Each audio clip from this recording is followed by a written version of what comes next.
Hola, ¿qué tal? Avez-vous bien écrit depuis la dernière fois qu'on s'est vu? En tout cas, moi oui. Et sur le projet que je vais vous présenter aujourd'hui, Cendre.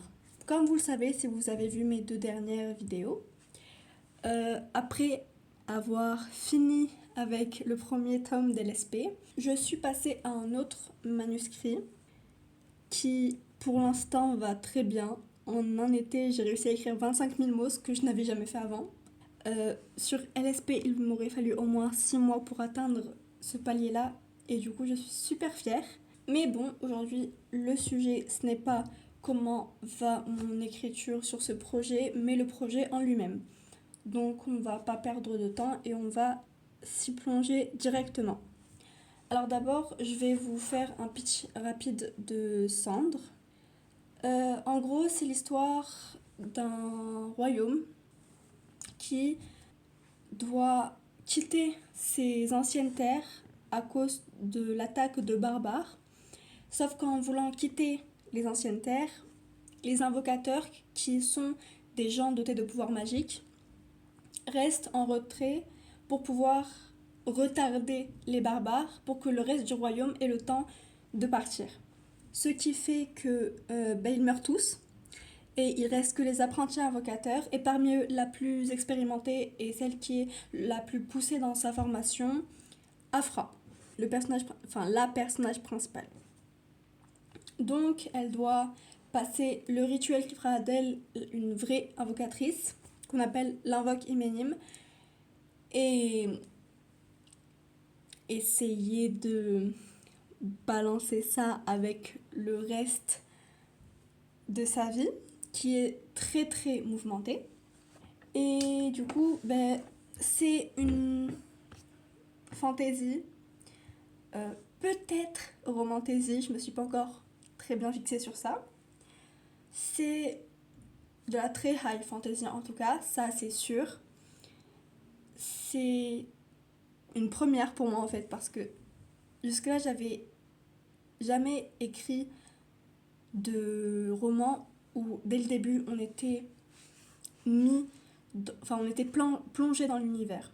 Genre pour LSP, pour Time Travel, un livre qui ne verra peut-être jamais le jour, et pour le tout premier livre que j'ai commencé et que je n'ai jamais fini.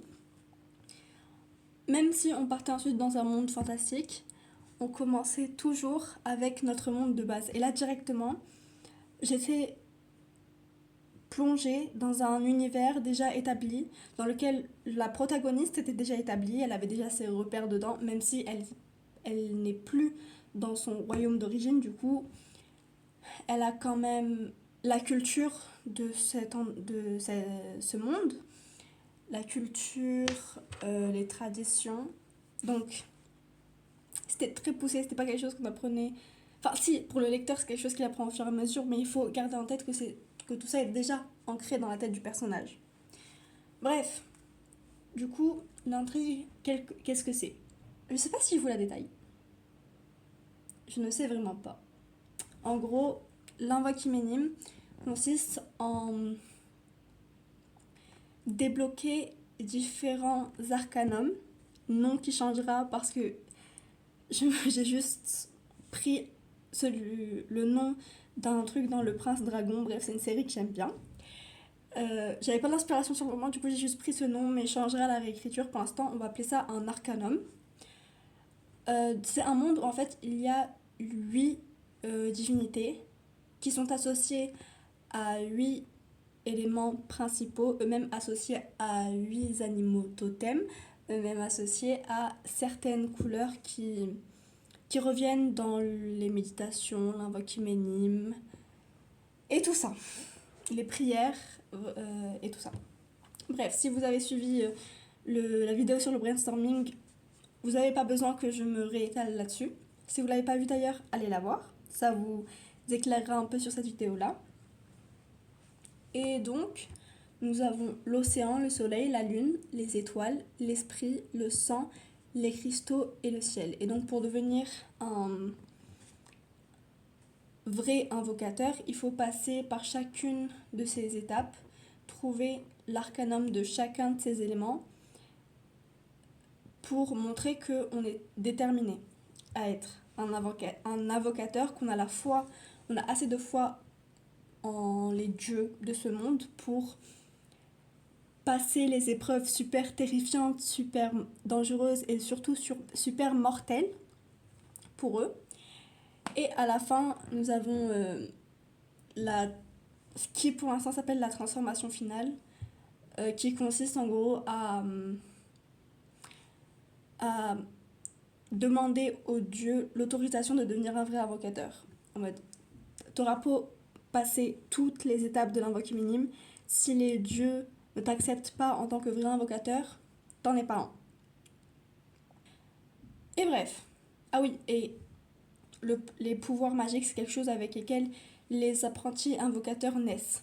Maintenant, s'ils l'utilisent avant l'invoqué minime, ça va les consumer jusqu'à ce qu'ils meurent, eux et leurs pouvoirs.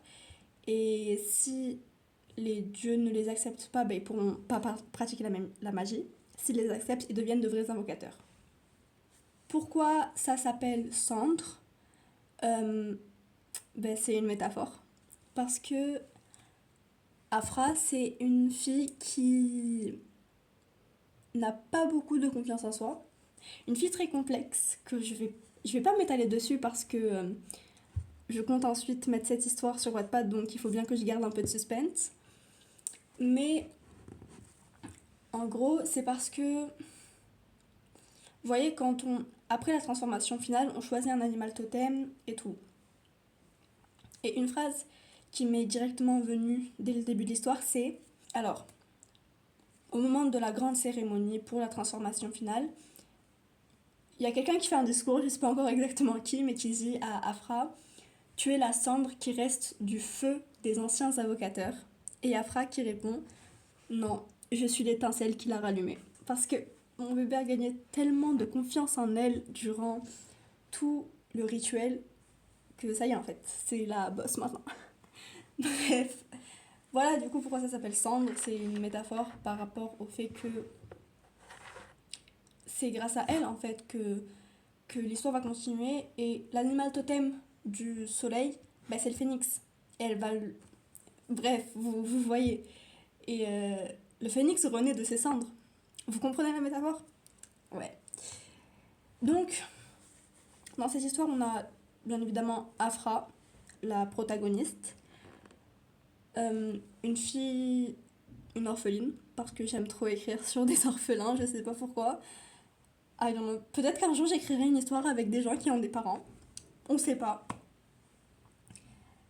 Qui a grandi du coup avec son oncle et son cousin et sa tante. Dans un cercle très restreint. Parce qu'en fait, son oncle il fait partie du conseil du roi. Donc, elle a côtoyé que des enfants de membres du conseil depuis qu'elle est toute petite. Elle connaît que. Sauf que son oncle, Kairo, ne l'a jamais ramenée au palais, donc elle ne connaît pas la famille royale. Seulement les gens qui côtoient la famille royale. Donc oui, on pourrait dire une noble qui a toujours évolué dans un cercle très restreint de gens assez aisés financièrement. Ensuite, nous avons le prince, Kael, qui est du coup le prince. Lui, c'est très différent. Il a grandi dans la perspective que il devait toujours être le meilleur. Vous savez quoi? Il me fait beaucoup penser à Amir de LSP. Et d'ailleurs, j'ai remarqué que dans toutes mes histoires, il me faut un prince, un cousin ou une cousine, un soldat. Vraiment, je sais pas pourquoi. Et toujours, la personne dont la protagoniste est la plus proche, on connaît que sa mère au début de l'histoire, en tout cas. Bref, c'est des schémas qui reviennent beaucoup dans mes histoires, c'est quelque chose que j'ai remarqué récemment. Et du coup, le cousin de Afra, qui s'appelle, je vais m'en souvenir, Askal, et sa meilleure amie, Frigga, c'est vraiment ceux autour desquels l'histoire est le plus concentrée. Mais il y a beaucoup d'autres personnages que je vais pas vous exposer maintenant parce que je risque de vous perdre. Et donc, pour cette histoire, j'ai choisi une présentation particulière. Alors pour l'instant, il n'y a que 3 actes, mais il va y en avoir plus, c'est sûr.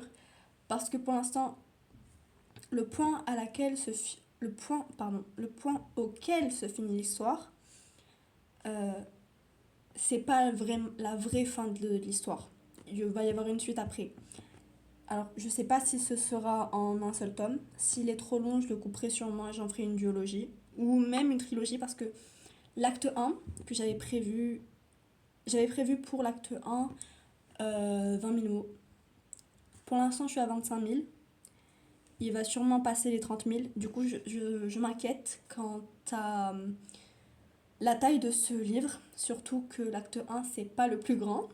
Donc, on verra parce que pour l'instant, j'ai que 3 actes, mais va y en avoir plus, genre peut-être 4 ou 5. Et du coup, je me dis, ça va être beaucoup trop long.